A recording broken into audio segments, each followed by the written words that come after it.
ඊළඟට කතා කරන්නේ 2D බාකෝඩ් ස්කෑනර්ස් ගැන. ඔයා කලින් ඉගෙන ගත්තා වගේ 2D බාකෝඩ් ටෙක්නෝලොජි එකේ තියෙන ලේබල් ಜಾති ටික අපිට පුළුවන් මේ 2D ස්කෑනර් එකෙන් රීඩ් කරන්න. ඒ විතරක් නෙමෙයි 1D බාකෝඩ් ටෙක්නෝලොජි එකට අදාළ තියෙන ලේබල්ස් ටිකත් අපිට පුළුවන් මේ ස්කෑනර් එකෙන් රීඩ් කරන්න.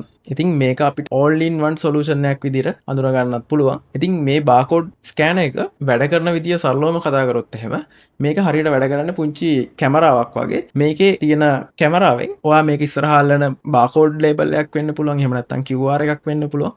මේක ස්කෑන් කරලා මේ ස්කෑනර් එකේ තියෙන software එකෙන් මේක ඇනලයිස් කරලා ඊට පස්සේ අපිට දෙනවා output එකක් විදිහට. ඒක සමහරක් විට කෝඩ් එකක් වෙන්න පුළුවන්. එහෙම නැත්නම් ඒක link එකක් වෙන්න පුළුවන්. ඒ වගේ අදාළ data එක. මේ වගේ 2D බාකෝඩ් ස්කෑනර්ස් වලින් අපිට බොහොම ඇකියුරේට් මට්ටමේ රිසල්ට් බලා ගන්න පුළුවන්. ඒ නිසා තමයි මේ 2D ස්කෑනර්ස් මෙච්චරම ජනප්‍රිය වෙලා තියෙන්නේ. ඉතින් මේ බාකෝඩ් වල තියෙන විශේෂත්වය තමයි අපි කලින් කතා කරපු සමහරක් ස්කෑනර්ස් වල තිබ්බ නැති ඩිජිටල් ස්ක්‍රීන් වල තියෙන ලේබල් ස්කෑන් කරන්න පුළුවන් එක.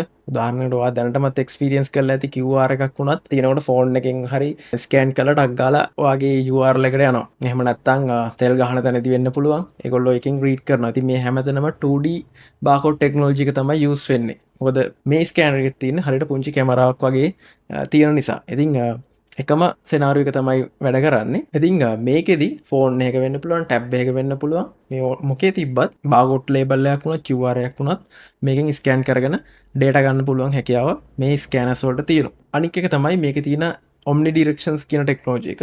මේක අර අපි අනික් කතා කරපු laser scanners වල වගේ එහෙම නැත්නම් CCD scanners වගේ ඒ light එකටම එහෙම නැත්නම් ඒ laser එකටම තියලා barcode එක අල්ලන්න උවමනාවක් නැහැ. ස්කෑනර් එකට අහු වෙන ඒරියා එකේ ටච් වුණත් ඇති ටක් ගාලා අඳුර ගන්න මේ ස්කෑනර් එකට හැකියාව තියෙනවා. ඉතින් මේක මොන පැත්තට වුණත් උඩද යටද හැරිලාද කිසිම දෙයක් අදාළත්වයක් නැහැ. omnidirections තියෙන නිසා ඕන විදිහකට අල්ලපු ගමන් ටක් ගාලා අඳුර ගන්න පුළුවන්.